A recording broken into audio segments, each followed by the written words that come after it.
The White House goes from playing political defense on Afghanistan to attack mode on abortion as the president declares political war on Texas.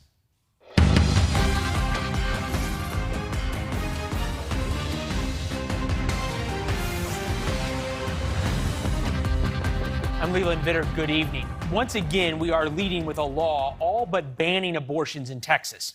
And once again, we are not going to discuss the abortion debate, but focus on the broad-reaching consequences Texas's law could have on your ability to buy a gun, eat in a restaurant, or visit a nail salon anywhere in the country. We're going to explain the connection in a minute.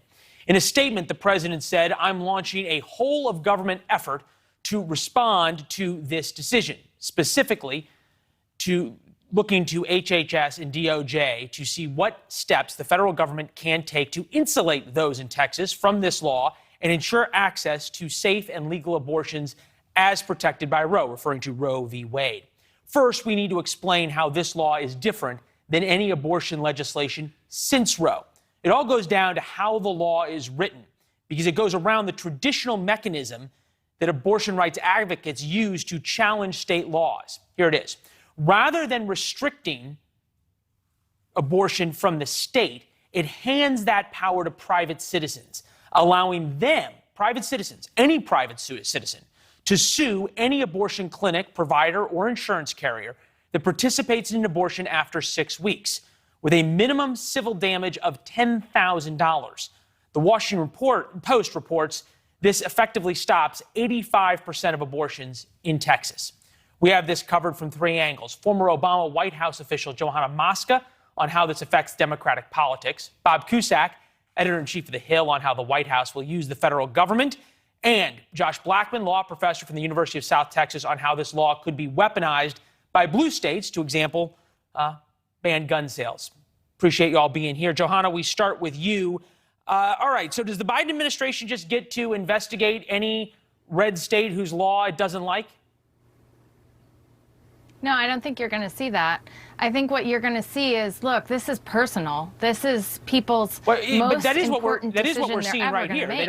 They don't like the law, and Joe Biden's basically saying, I'm going to use the power of the federal government to get around it. Is he not? It's more than not liking the law, Leland. The way that this law is written basically sets up a witch hunt. So if I'm, gossipy Gail down the street, and I've decided that somebody has maybe talked to somebody about an abortion, I can sue them. I can fill our courts with unnecessary lawsuits, and it's just, it's not only stupid, but it's also not what governance is about. In Texas, we have energy crisis, we have natural disasters that we need to get ready for, but instead what we're doing is we're talking about abortion, and this is just a red meat issue to some of these politicians. But look, I found out when I was 21 years old that I had my parents had given up a child for adoption, and that is a very personal decision when they had a teenage pregnancy. That is not something the government should be involved in. That is something that they should discuss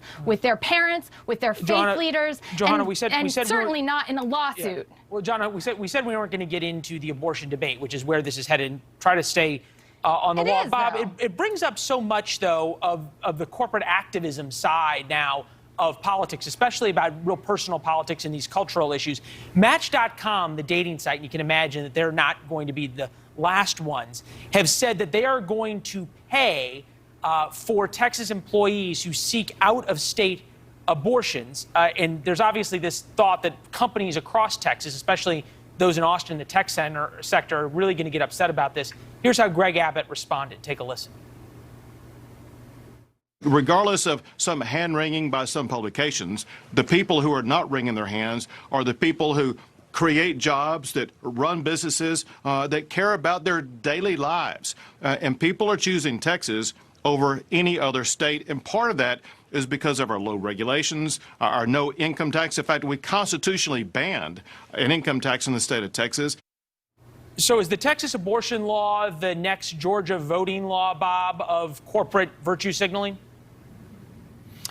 I don't think so. I don't think to that degree. I think, corporate America wants to be very much involved and has been involved in voting rights. And certainly, remember, the All-Star Game, Major League Baseball moved it from Atlanta because of that reason. I don't think that's going to be the case. As far as Biden and the White House, I mean, they really don't have many options here because the Supreme Court has spoken, and then it comes down to, well, maybe Congress could pass a new law because Nancy Pelosi's indicated she's going to move forward on legislation, but that's not going to pass unless you pack the courts like the left wants and add more justices to the Supreme Court. I don't think that's going to happen either because the votes are not there to do it. So that's why the Supreme Court is so important. And remember, a lot of people on the left are reminding everybody that Ruth Bader Ginsburg could have retired earlier, and that's a key vote, and now John Roberts is no longer the swing vote that he used to be because the conservative majority is 6-3, with Roberts sometimes siding with the left. And he did in this case, 5-4. Josh, you're the expert on the Supreme Court here. Is Bob right that the Supreme Court has spoken, or have they just declined to decide right now?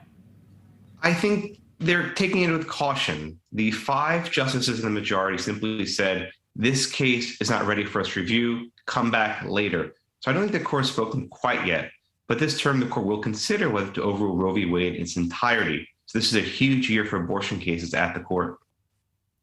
Johanna, obviously we understand the emotion that you have about this topic, and we appreciate you bringing it. As we sort of discuss this from a political standpoint and how the federal government is trying to sort of attack this law and overturn it because they don't like it, let's ask this.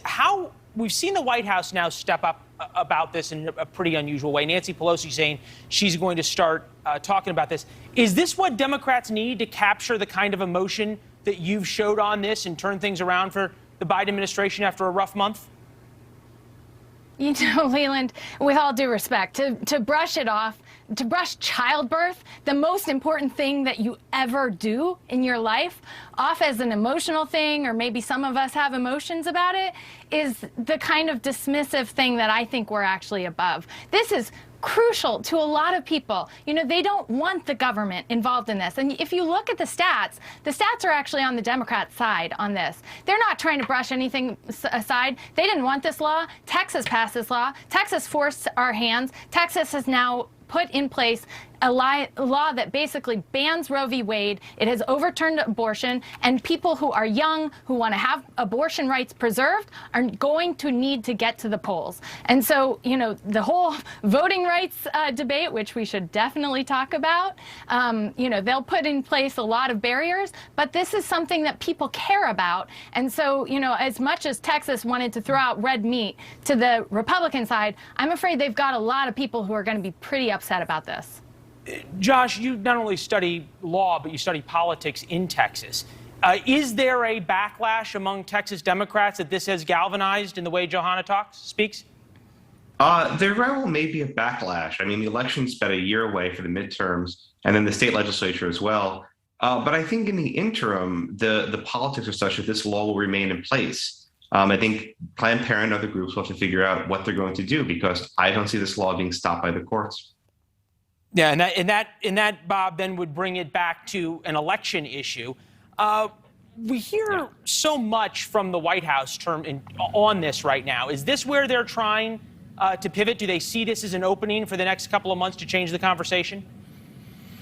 Well, Leland, as you know, they would love to change the conversation from Afghanistan, which has really been a disaster for the White House. At the same time, they're heading into a tough stretch where they've got to pass this infrastructure bill. There's already infighting with Democrats and progressives. The party is fighting with one another. I do think that it helps Democrats because in some ways it's going to fire up both bases. But Democrats will be able to say, if we got to keep the Senate, because Mitch McConnell has said he's not going to basically act on any Biden nominee if Republicans take back the Senate. So obviously that would be a Supreme Court nomination. We've seen McConnell do that before. So that's going to fire up the left to come out in the election and hold the Senate. And certainly Republicans are going to be trying to fire up their base, because this is obviously such a core issue for both parties, which obviously they disagree mightily on. As we could tell by the discussion just now, I want to thank you all. To your point, Bob, AOC's already said Democrats can either abolish the filibuster and expand the court or do nothing. So battle lines drawn with the progressives. Thank you all. Appreciate it. Thank you. Great to join you. All right. The pandemic, as we move on, is creating a country that's divided based on vaccination status. That's not an opinion, that's just a fact. Right now, no one is making you get the vaccine. But if you want to live your life, it's going to be a lot harder, and it's getting harder day by day if you haven't gotten the shot. Getting COVID and getting tested for COVID is also about to get a lot more expensive. This is how the New York Times puts it. COVID medical bills are about to get bigger. 72% of large health plans are no longer making treatments free for patients. Joining us now, Dr. Joseph Ladapo with the UCLA Department of Medicine, also teaches public health as well. Doctor, appreciate it. Thank you. Everybody likes to hate on insurance companies, but now that there's free vaccines, can you blame them? I don't know. I think insurance companies will always end up losing. They're always going to be making some people unhappy. That's true. The other thing that's made a number of people unhappy, though, is the vaccine passports. Delta now charging an extra $200 for health insurance. As you're talking to your patients, $200 for the unvaccinated employees, as you're talking to your patients, is this a deciding factor that you've heard about people getting the vaccine or not? I think the increasing difficulties that people are facing is definitely a deciding factor for some people. I mean, it's getting tougher and tougher. I think at the same time, though, it's important to think about whether these rules even make sense. So with the insurance premiums increasing, think about the fact that this isn't the only condition that leads to differences in healthcare costs. So, are there other conditions that ought to be considered? And health economists will tell you that it's actually bad policy. If you think about it, if you're always kind of deciding how much people are going to pay for health insurance based on their risk factors, you end up in a situation where people who are very healthy, may not value it at all, and people who are very unhealthy and actually would benefit from health insurance won't be able to afford it. So that's why we generally don't do that. That's why it hasn't been done before. But again, we're seeing this separation between science and policy with COVID, and this is just another example of bad policy. It's interesting you bring that up because there was a time there was sort of a tobacco tax, and certainly on life insurance and those kinds of things, there's a tax effectively by the insurance companies if you pay too much, if you smoke, you pay more. That, as you said, didn't work. So have to see now what's happening. If it's most a fine or a penalty. This caught our attention, though, in terms of you talk about different lifestyle choices. This is from the CEO of Sweetgreen, who makes salads. They make very expensive salads. Headline, Sweetgreen CEO, vaccines and masks will not save us, but salads might. 78% of hospitalizations due to COVID-19 are obese and overweight people, which begs this question. If people are deciding, okay, I'm not getting vaccinated, is it then we're saying, okay, but you got to lose weight? Well, everyone who should lose weight, should lose weight because weight has been a risk factor for severe COVID illness, and it's a risk factor for so many other things. It's a risk factor for heart disease. It's a risk factor for cancer. And, it's much better to not carry the extra pounds. And I think it's fine. I mean, it's important to encourage people to lose weight. The other point I'll make about this is that people will raise the concern about fat shaming, which is bad. Shame in general is not a helpful strategy for anyone.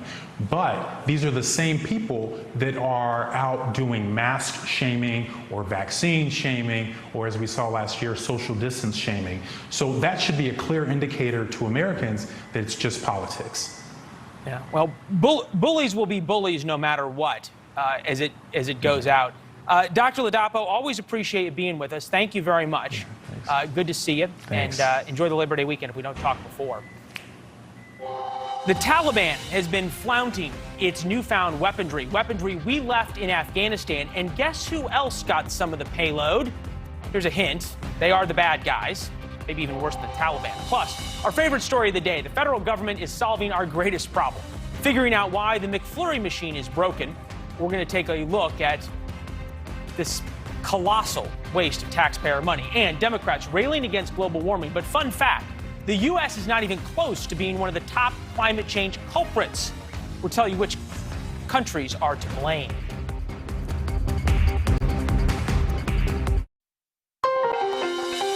The Taliban isn't the only one to now upgrade its arsenal after America's departure from Afghanistan. You might remember we've been telling you about how the Taliban seized tons, billions, tens of billions of dollars of weaponry from U.S. and Afghan bases. Now it seems that they're sharing the wealth with Iran. Images have emerged of armored Humvees and other abandoned equipment in Tehran and other parts of Iran. You can see some of the big cargo trailers there taking the weaponry down. Meanwhile, the Taliban has paraded their new weaponry in an obvious show of force, even flying helicopters that the administration described as inoperable. With us tonight, retired Lieutenant General Jerry Boykin, spent 36 years in the Army, one of the original members of Delta Force, also served as the former Deputy Undersecretary of Defense for Intelligence. Dave Sears, 20 years in the SEALs, special operations missions in more than 40 countries, including a lot of time in Afghanistan. Gentlemen, appreciate you both being with us. General Boykin is somebody who once had to deal with the Iranians at one point in your career. Them getting the Humvees, it's embarrassing. Is it a threat to U.S. national security? Well, look, I don't think it's a strategic threat, but needless to say, this is anything that strengthens the military forces of Iran is a threat. It's a threat to the region. It's a threat to the nations in the Persian Gulf there. It's a threat to Israel. So, but I think we should have expected this. There's no big surprise. This is a cash maneuver for the Taliban. And if they can make some money out of this, they're going to. This is the Middle East, and bizarre things happen, even though there's a Sunni-Shia split here. Dave, there was a saying going around the Middle East about how you can rent Afghans, you can't buy them. And it seems as though the Taliban is now up for sale in so many ways here. What does all this weaponry now in the hands of Iran mean in your mind? Yeah, it's exactly as the general said. You know, they're going to sell it to make some money. I don't think it's something that can be glossed over. There's a lot of, we do engineering and things like that really well. So the Iranians aren't as good at it. They're going to get a leap in some certain aspects of, you know, hydraulics, electronics, how things are wired, armor placement, things like that. It's not a strategic threat, but it's not a good thing either. It should just be glossed over. And it's just kind of, it's also kind of embarrassing at some point, sort of like when the Iranians had F-14s back during the 1980s and 90s. General, we looked at this video yesterday, but had some time to digest it. So this is the Taliban flying an American Black Hawk helicopter over a convoy of some of their captured weapons. And it begs the question, how did they learn how to fly a Black Hawk helicopter, or was our vetting of the Afghan military so bad that we taught some Taliban members along the way how to fly? Yeah, well, I mean, anything is possible. Look, we don't know who's flying that helicopter, and we don't know what they paid or who they paid to do that. Obviously, the State Department and the DOD says that they left all the helicopters inoperable. Well, guys, it appears that you missed one. And so I don't know exactly what is going on here, but it could be somebody that they've just brought in to do just what they're doing right now. They're masters at propaganda. Dave, when you were there with the Afghan military and fighting the Taliban, were they as good at propaganda and at social media then as they are now, or do you think they're getting some outside help? No, they're definitely getting some outside help, and they've learned. You know, Pakistan has helped them for a long time with a lot of this. So they've also learned from ISIS. ISIS was a really good propaganda machine. They've learned from Al-Qaeda. They learned from the Haqqani network. So Sirjuddin Haqqani, very connected to Al-Qaeda, and his efforts, he knows a lot of this propaganda stuff, and he's number 2 or number 3 there in the organization right now. Yeah, well, they're certainly doing a good job. You can imagine also the message this sends as they're rolling around in U.S. weapons. General, you did so much about hearts and minds. You can imagine that rolling around in U.S. weapons systems and up-armored MRAPs and the like does wonders for the Taliban's prestige inside Afghanistan, even among the Afghans who don't really like them. Yeah, and go beyond that, though. Think of what this message is to the Islamic world, particularly to that part of the Islamic world that believes in jihad and the terrorist groups all over the world today. What is the message here? Islam won. The great Satan was defeated. America has been brought down by a 7th century army. And trust me, I think that's even more important than what the Afghan people are seeing here, because there's still a resistance element within Afghanistan that are, in fact, engaged in combat today with the Taliban. General, answers like that is the reasons we have you on, thinking about those images being broadcast in the madrasas through Pakistan and through Indonesia and Malaysia is sobering for sure. The flip side of that is hearing stories like this. You might remember 2008, then Senator Joe Biden was on a fact-finding mission to Afghanistan. His helicopter had mechanical problems, touched down. The interpreter who was with him at the time was left behind by the U.S. military. He had a visa to get out, but he did not get out. Here's an interview with him from Fox News earlier. Take a listen. President, do not forget me and my family. At the moment in Afghanistan, it is very hard and horrifying situation. Dave, here's the question. Wanting to save these people, which I know you and all your former SEALs would love to save the guys who are with you, is it a matter of military capabilities or political will? It's absolutely a matter of political will. So these guys can make their way to there's plenty of capability there to go get a lot of these people out. And there should have been established different, call them rat lines or mechanisms to get people out via land. Pakistan's closed at a lot of the borders, but you still have, I won't call it a safe haven, but there is some resistance up in the Panjshir Valley, which is not far from Kabul. There's ways to go get these people out. There's no political will to do it. General, as we look at a map right there, you see Afghanistan that's landlocked. Turkmenistan up there, Uzbekistan, Tajikistan. Any other assets have to come up through from the UAE or Oman. You used to plan these kinds of rescue missions. Is it that easy to go? Is it that easy to go get 5 or 10 guys, not to go get 5 or 10,000, right? Yeah, but you look at that map, and I'm glad you showed that map. And I know Dave will tell you the same thing. You try to launch an operation from any of those countries, and they're going to tell you no. They're especially now. They don't want anything to do with us. But if you try to offset this over-the-horizon capability too much further out, what you're doing is you're pushing men and machines to their limit. And I will tell you, having been part of the attempted rescue in Iran in 1980, we pushed men and machines to their very limit, and it failed. And I think that this idea of a over-the-horizon capability is something that the DOD's got to do a lot better planning that than they did planning this evacuation. Yeah, we talked about Desert One a couple of weeks ago. General, always appreciate your perspective. Dave, nothing like having somebody who's been on the ground before. Thank you both. Thank you. Good to see you. All right. The 20th anniversary of the September 11th attacks is just a couple of days away, but teachers in one state won't be able to call the attackers terrorists. We're going to show you the video that says just that from the Department of Education. Plus, fires and floods are wreaking havoc on parts of the country, and that's reigniting Democrats' push on climate change. But should Americans really get the blame? We're going to show you the stats that might surprise you.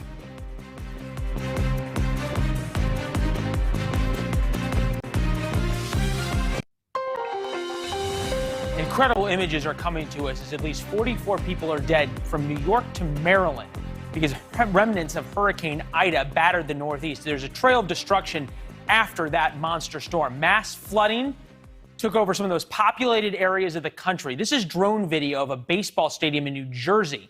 You can see it submerged the field and all the way up to the first set of seats. That's the home of a minor league team affiliated with the New York Yankees. New York City declared its first ever flash flood emergency.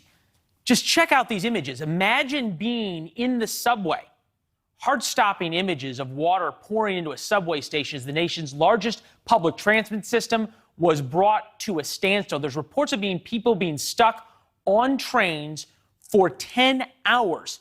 And getting around on the street, as you can see, was not really a solution. City streets were turned into raging rivers. Cars, even trucks, were flooded out. And there were intense and heroic rescue efforts underway all night. There was then a travel ban put into effect in New York City overnight. And a number of homes were destroyed in southern New Jersey. You think about tornadoes in Oklahoma, This was in New Jersey. A tornado touched down in a residential area. Eyewitnesses captured this video. Folks having just a couple of minutes to rush to safety and are now left, as you can see, with a massive cleanup effort all over the Northeast. Democrats, from President Biden on down, are quickly blaming all of this on climate change and demanding action from the United States. Coming this way. These extreme storms and the climate crisis are here. We need to be much better prepared. We need to act. Global warming is upon us. When you get 2 record rainfalls in a week, it's not just coincidence. The world is changing, right? These storms are coming in more frequently. All right, so no one is denying climate change is an issue. This chart, though, shows the top 25 most polluting cities in the world. Nearly all of them are in China. One is in Russia, another in Japan. Not a single one of the cities in the United States, although in the United States, we have a lot of power plants and the like outside of cities. Joining us now, Leland Vittert, professor at Washington University, features editor of the Harvard Data Science Review, also Mark and Carol Vittert's favorite child. All right, so is the pollution that's causing climate change, if you assume that and grant Democrats that, is the pollution coming from the United States or from Russia and China? In a word, the most is coming from other places besides the United States. We could go to the emissions level that Biden is proposing, and it could have absolutely no effect because of what other countries are doing. So we actually have a graphic to show you this. But not only are countries like China and India not reducing their emissions, they are going on an emissions spree. You can see here that until about 2000, both the U.S. and China were increasing slowly their emissions, but that's where the comparison ends. Because in 2000, the U.S. started significantly to decrease their emissions, whereas China just went on this surge of emissions. To put it into context, China is building coal-powered fire plants at a rate that is more than the rest of the world combined. So they don't seem exactly concerned about this. We put that data back up. Is this self-reported data? Is this what China's telling us they're doing, or is this what we think they're doing or know they're doing? It's a little bit of both. It's all mixed together. But I think we all know that any data that comes out of China is absolutely questionable. And it's not just burning coal that creates emissions, greenhouse gas emissions. It's timber and wood, deforestation. And we know that a significant proportion of China's wood and timber products are illegally forested. So we have absolutely no data on that. And they are also the biggest manufacturer and exporter of plastics. So pick a factor that you want to multiply China's emissions by, whatever it may be. Put in the fudge number of how much the Chinese cook the books on anything that looks bad on them. But still, there's an argument, okay, just because China is doing all this, maybe America could do more, and then we wouldn't have these big floods and fires. Well, sure, there's always these sorts of arguments of just because China's doing something bad doesn't mean we should also. But for a long time that we were putting out emissions, we didn't know it was bad. It's like if a kid goes to their parent and says, I want to smoke cigarettes because, Dad, you smoked cigarettes when you were younger. Well, when the dad was younger, they didn't know it was bad, so now the kid can't smoke cigarettes. So it's not really a fair comparison. And listen, you know, there is a reason that China is building 400 new coal-fired power plants instead of 400 solar power plants. It's because coal is cheaper, it's easier to use. Yeah, and then they're selling us all the solar panels. That's for a different discussion. All right, so a big part of the infrastructure bill is a $1.7 trillion over the next 10 years. That gives you a 50% reduction in U.S. greenhouse gas pollution. Does that actually make a difference when you look at what China and India and Russia is doing? Not really. And I mean, there's also a bigger picture to look at here. The Democratic Party always thinks of itself as sort of for the working man. And I think it's really hard to make that argument when it comes to the climate change policy. While new jobs will be created for the American public with this climate change plan, the wages are very different between someone with a fossil fuel job and a new green energy job, a difference of about $12,000 per year. So while they may not be left behind with jobs, I think the real question is whether they will be left behind with a paycheck that can no longer support their families. And when you're a climate change lawmaker or activist, it's really easy to be all for solar-powered everything when your job, when your family, when your livelihood isn't on the line. So let's bring this back to the video that we saw out of the Northeast, which is really stunning and is really scary. Is there any of the things that are being proposed that there's data to back up that, okay, we have less, let's say we can convince China to have less coal-fired power plants. Do these pictures not happen, or is there data to support that argument? I think the data to support that argument of actual, like, this flood will not happen because of these emissions, the data simply isn't there. We also have a lot of questions along, yes, we're seeing more natural disasters, we're seeing more flooding, but 150 years ago, Miami, there wasn't any hurricane, there wasn't anything to damage, right, down there. So we're building cities on swamps. Of course they're gonna flood. We're building in places where there are going to be hurricanes. So while climate change is a huge part of this, it's really hard to disentangle the data from what is climate change to what is just, we have more people. Yeah, we don't know what southern Louisiana looked like in the 1800s after a storm. Liberty, thank you very much. We appreciate it. Great data. All right. It's hard to imagine this because if you think back to where you were 20 years ago, you're just a couple of days before where we all remember where we were 20 years ago, because it's the 20th anniversary of 9/11. And as we approach that day, critics are slamming a Virginia Education Department teacher training video that advises, quote, not to label the killers terrorists, but instead say extremists, not to promote American exceptionalism, and also warns teachers not to over-dramatize 9/11. Take a listen. You name what happened and that's it. There's no need to further describe it, embellish it, name them, provide details. That's not relevant to what our students need. All right, joining us now, Asra Nomani, Vice President of Strategy and Investigations for Parents Defending Education, Muslim woman who came to America from India, and we're glad to have you. Appreciate you joining us, Asra. All right, if you believe in intersectional politics, this video is designed to help teachers not offend your kids. Did it work? Oh, it was outrageous. I mean, this video is so offensive. We're so lucky because we had parents who watched the video last week and they alerted us at this new organization we've started called Parents Defending Education. We're trying to stand up to the indoctrination.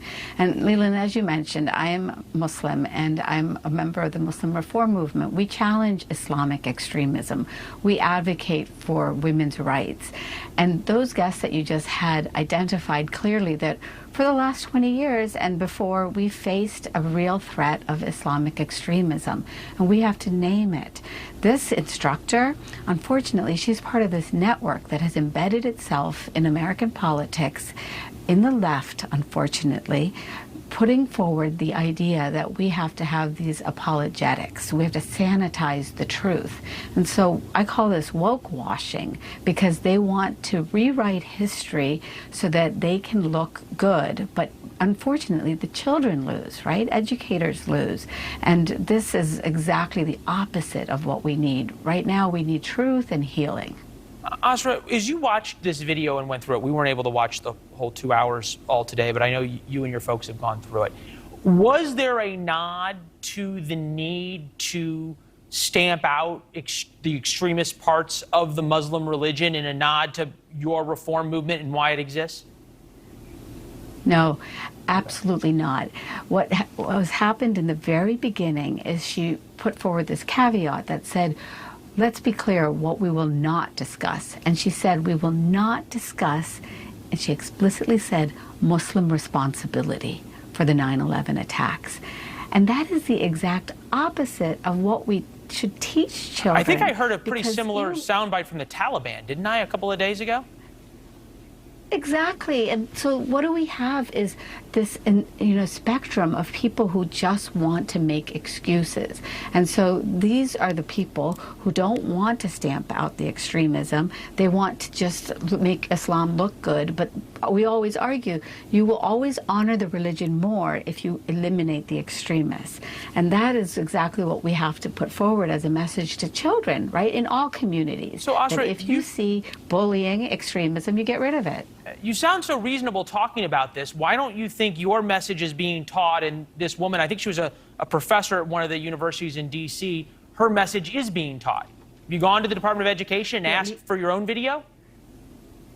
You know, what's happened, Leland, is over the last 20 years, this movement of Muslim organizations that want to have this woke washing of extremism within our community have embedded themselves in the education department, in the schools, and governance, and they have unfortunately gotten the platform. And what they do is, for Muslims like myself, they want to say that we are anti-Muslim or racist. And that was the message that she was trying to communicate to teachers. You know, good and well-intentioned teachers, she's trying to shame them. But what we all have to do is be unapologetic about the truth. We have to only, you know, look back at history with a clear eye so we don't repeat the tragedies of the past, like 9/11. Well, yeah, tragedy would be an understatement. Charles Pyle, Director of Media Relations for the Department of Education, wrote this. As she stated, the personal views of the speaker expressed in the webinar do not represent the positions of the Virginia Department of Education. Therefore, the video has been removed. Okay, but do we have any idea why it was posted? Yeah. So finally, that's the first. You've got breaking news there that he acknowledged finally that they removed the video yesterday after it was up for a week. And this is exactly what's happening in schools. We're seeing it again and again with the complaints that parents send us. The schools just get away with things like woke kindergarten and now this kind of seminar, you know, telling kids to not be speaking about terrorists that committed the 9/11 attacks, so the teachers should not be talking about it. So what's happening is they do all these mistakes, you know, that they call mistakes, but they don't explain how it happened. And the truth is, Leland, the instructor said very explicitly at the first minutes that the Education Secretary of Virginia, a man by the name of Atif Carney, got her briefing on her seminar and loved it. And so this is it goes to this at the idea highest levels. Yeah, kind of wonder the idea whether it was a mistake or people just think it's a mistake after they got caught. Asra, we appreciate you being with us. Thank you. We got to run, but we're going to have you back around 9/11 to talk about what we should be teaching our kids, all right? Thank you so much. Thanks for the voice that you offer us. All right, don't worry. Happen again, ever. All right, we're going to tell you how the federal government is going to stop all the problems with McDonald's famed and sometimes cursed McFlurry machine.